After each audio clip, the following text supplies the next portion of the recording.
Good morning, dear students. In today's class, we are going to see mode, a discrete and continuous series. So, in previous class, we saw individual series mode. And what is the mode in individual series? To find the mode or modal value, it is best to put the numbers in order. Okay, first you can arrange whatever the values are given. என்ன values கொடுத்திருந்தாலும் அது first வந்து நீங்கள் arrange பண்ணிக்கோங்க ஒரு orderல, either in ascending or descending order. For simplicity sake, we are using ascending order. So இப்போ நம்மளுக்கு வந்து first example வந்து என்னென்ன வேல்யூஸ் கொடுத்துருக்காங்க 3, 7, 5, 13, 20 இந்த மாதிரி இருக்குது. ஓகே, அப்போ இதை வந்து நம்ம என்ன பண்ணுறோம், நெக்ஸ்ட் ஸ்டெப் வந்து வேறு arranging these values. So ascending ஆர்டரில் ஏறு வரிசையில் அரேஞ்ச் பண்ணுறோம். 3, 5, 7, 12 இந்த மாதிரி நம்ம வந்து அரேஞ்ச் பண்ணியாச்சு. ஓகே, திஸ் மேக்ஸ் இட் எதுக்காக நம்ம வந்து அரேஞ்ச் பண்ணுறோம், this makes it easy to see which numbers appear most often.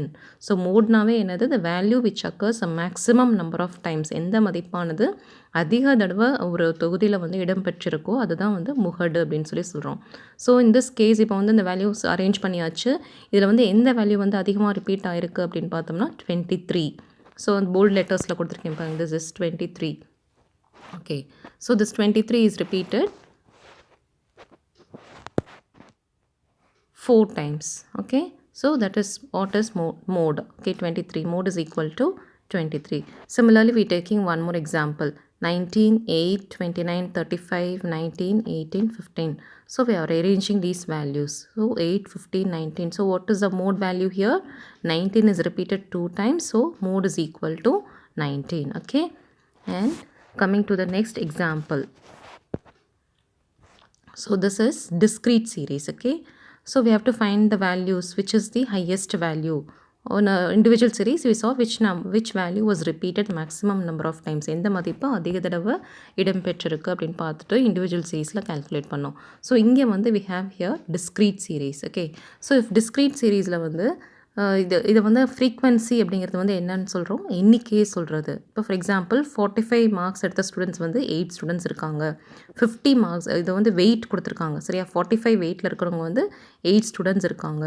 அதே மாதிரி 50 வெயிட் இருக்கக்கூடியது வந்து ரைஸ் வந்து 11 பேக்ஸ் இருக்குது. அதே மாதிரி 55 கேஜிஸ் இருக்கக்கூடியது வந்து 7 பேக்ஸ் இருக்குது. ஸோ இதில் வந்து ஹையஸ்ட் ஃப்ரீக்வன்சி என்ன அப்படின்னு பார்த்தீங்கன்னா இந்த ஃப்ரீக்வன்சியில் வந்து 8, 11, 7, 10 இருக்குது. ஸோ இங்கே வந்து 12 அப்படிங்கிற வேல்யூ தான் வந்து ஹையஸ்ட் ஃப்ரீக்வன்சி. ஸோ அதுக்கு நேரம் இருக்கக்கூடிய எக்ஸ் வேல்யூ தான் வந்து mode value. So mode is equal to 75. So இப்படி சிம்பிளாகவும் பண்ணலாம். In other ways we can also calculate analysis table, grouping table இதெல்லாம் கண்டுபிடிச்சும் நம்ம வந்து மோட் கண்டுபிடிக்கலாம். ஃபார் எக்ஸாம்பிள் சில நேரங்களில் வந்து நம்மளுக்கு வந்து இப்போ ஃபார் எக்ஸாம்பிள் 12 அப்படிங்கிறது வந்து இப்போ 70 கேஜிஸும் 12, 75 கேஜிஸ்லேயும் வந்து 12 பேக்ஸ் இருக்குது அப்படின்னா நம்மளுக்கு வந்து மோட் வேல்யூ கண்டுபிடிக்க முடியாது. ஸோ அந்த சுச்சுவேஷனில் we can use the அதாவது வந்து மூணு இதையும் வச்சு நம்ம ஒரே நேரத்தில் கண்டுபிடிக்கலாம். Calculate mode, mean, median and mode, அந்த ஃபார்முலாவை அப்ளை பண்ணியும் இங்கே கண்டுபிடிக்கலாம். சரியா, ஸோ நெக்ஸ்ட் வேல்யூ இப்போ வந்து பார்த்தீங்கன்னா இப்போ வந்து நம்பர் ஆஃப் சில்ட்ரன். ஸோ இங்கே வந்து நம்பர் ஆஃப் ஃபேமிலிஸ், எக்ஸ் வந்து number of children, number of ஃபேமிலிஸ்ன்னு கொடுக்குறோம். Okay, here the value of the variable with maximum frequency is 2 with frequency 36. அப்போ இதில் வந்து என்னென்னு சொல்கிறோம், நம்பர் ஆஃப் ஃபேமிலிஸ் அப்படிங்கிறது தான் வந்து எஃப்பாக சொல்கிறது. சரியா, ஸோ எது வந்து ஹையஸ்ட் இதில் அப்படின்னு பார்த்தோம்னா 36 தான் வந்து ஹையஸ்ட் வேல்யூ. ஸோ 80ங்கிறது வந்து டோட்டல், அதை வச்சு நம்ம வந்து கன்க்ளூட் பண்ணக்கூடாது. 36 தான் வந்து ஃப்ரீக்வன்சி வேல்யூ. ஸோ 36க்கு நேரம் இருக்கக்கூடிய எக்ஸ் வேல்யூ தான் வந்து mode value. So mode is equal to 2. So இந்த ஃப்ரீக்வன்சியை வச்சு நம்ம இண்டிவிஜுவல் சீரீஸில் வந்து எந்த வேல்யூ அதிக தடவை வந்திருக்குன்னு பார்த்துட்டு அதை வச்சு நம்ம டிசைட் பண்ணுறோம். டிஸ்க்ரீட் சீரீஸை பொறுத்த வரைக்கும் ஃப்ரீக்வன்சியில் எது ஹையஸ்ட் வேல்யூன்னு பார்க்குறோம். சரி, அதை வச்சு நம்ம வந்து மோடோட வேல்யூ எடுக்கிறோம். ஸோ இங்கே வந்து 36 அப்படிங்கிறது தான் வந்து ஹையஸ்ட் வேல்யூ.